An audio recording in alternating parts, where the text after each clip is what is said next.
like that, guys. Pass through your needle facing down, and then hook the amount of hair that you want to use, and then your needle pushing it to the side facing down, pass it through like that, hook your hair, pass it through the loop, and pull the rest of the hair, guys. Hello guys, welcome back to my channel. I'm Stella, and if you're new, subscribe, and if you're already subscribed, thank you so much for coming back. So the first thing you need to know is how you lay your lace on your mannequin head, and make sure when you pin down your lace it is really flat. Make sure that it is flat so that it will be easier for you to pass through your needle without ripping your lace, because if it is loose, your needle won't pass through correctly. It will hook the lace. So make sure that it is super flat like this, guys. Make sure it is flat, it is not loose, because if it is loose, your needle is going to hook your lace. Put a white paper underneath your lace so that you can see your hose clearly, guys. When you do this, you will see your hose clearly, and it will be easier for you to work on your lace. And guys, make sure that the lines on your lace, they are running vertically from the back to the front, from the back to the front, because when you hook your needle, you pass it through the back going to the front, and then you hook your hair, and then you pass it through going back.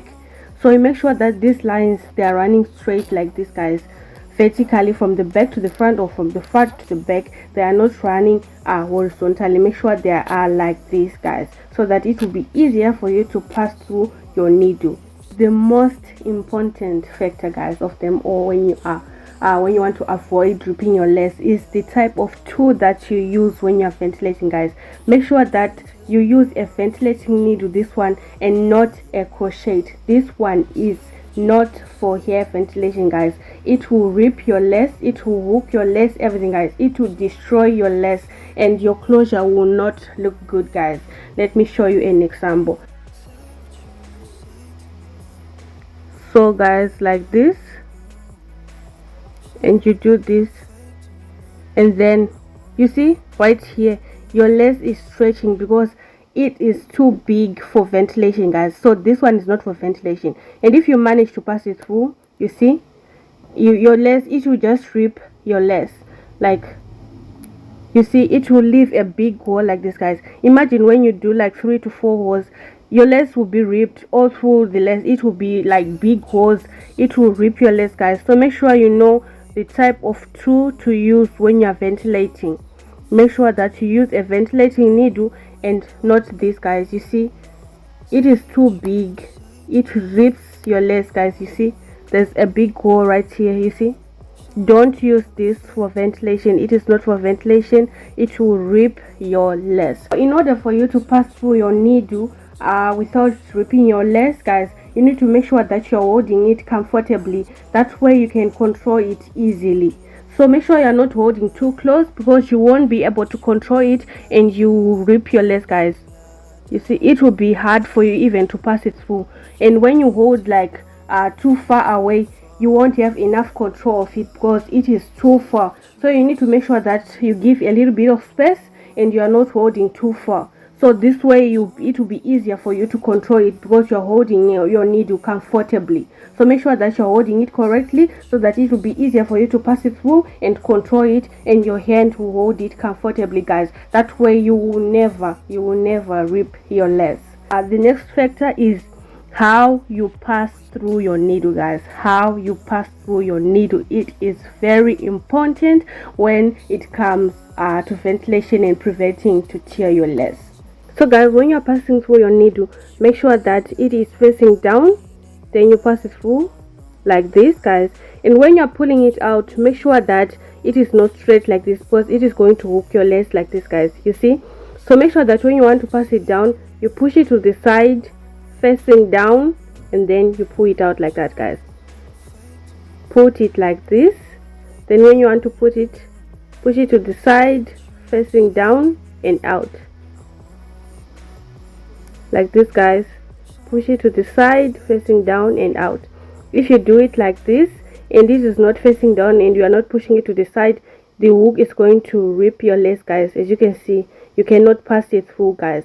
So make sure that it is facing down, push it to the side, and pass it out like that, guys. It is so simple. So make sure that you always check when if you have a problem of ripping your lace, make sure you always check how you are passing through your needle, guys. Make sure you always check how, because if you are passing it through the wrong way, it will obviously rip your lace.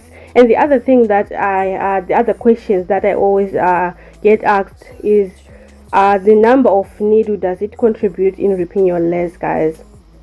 The number of needle doesn't contribute. It's just that some of the needles are easier to work with. Like when you're working with the smallest size, it will be hard for you to see your hook, so that will be a disadvantage for you.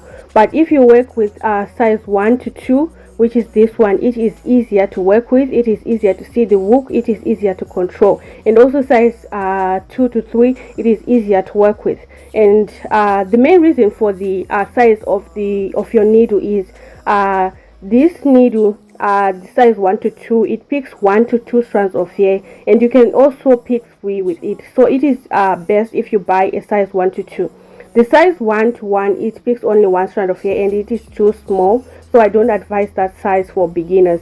The size 2 to 3, it picks 2 to 3 strands of hair. It is also good to buy that. And the size 3 to 4, don't buy that, because you end up picking too much hair than you should pick. So if you want a recommendation on the size of a needle, buy size 1 to 2, and you pick 1 strand with it, you pick 2 strands with it, you pick 3 strands with it.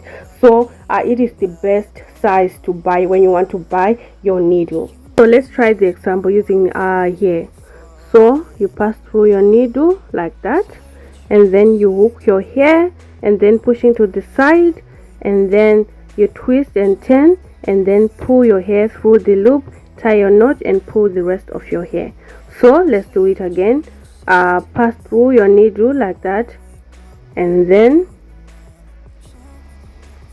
hook your hair, push it to the side, facing down, pull through your hair, hook your hair, twist, turn, and then pass your hair through the loop, and then pull the rest of your hair. So like that, guys. Pass through your needle facing down, and then hook the amount of hair that you want to use, and then your needle pushing it to the side, facing down, pass it through like that, hook your hair, pass it through the loop, and pull the rest of the hair, guys. So you see, it is easier to work with, guys, when you know how to pass through your needle. You avoid ripping your lace, and when you use the right tool, you avoid ripping your lace. And the other thing, guys, is you have to have enough light for you to see what you are doing. So if you can see properly what you are doing, obviously there are high chances for you to rip your lace when you're ventilating. And the other factor, guys, is when you are tired, guys. When you are tired, take a break, guys, because when you are tired, it will be easier for you to rip your lace. This might be funny, but it is a fact, guys. When you are tired, take a break, and when you feel okay, when you have energy, you can continue with the ventilation, because you need energy to do this, guys. The air ventilation, you need energy for it. So make sure that you are fit enough, you have enough light, you have the right tool, your lace is laying the right way, it is flat, and you are good to go, guys. So if you are new to ventilation, I wish you good luck.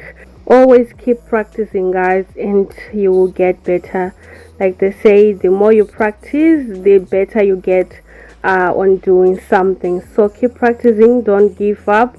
And if you have any question, do say in the comment section, and don't forget to like, share, and subscribe if you are new, guys. So thank you so much for watching. I will see you guys in my next tutorial. And if you have learned something in this video, do say in the comment section. Thank you so much for watching. Goodbye.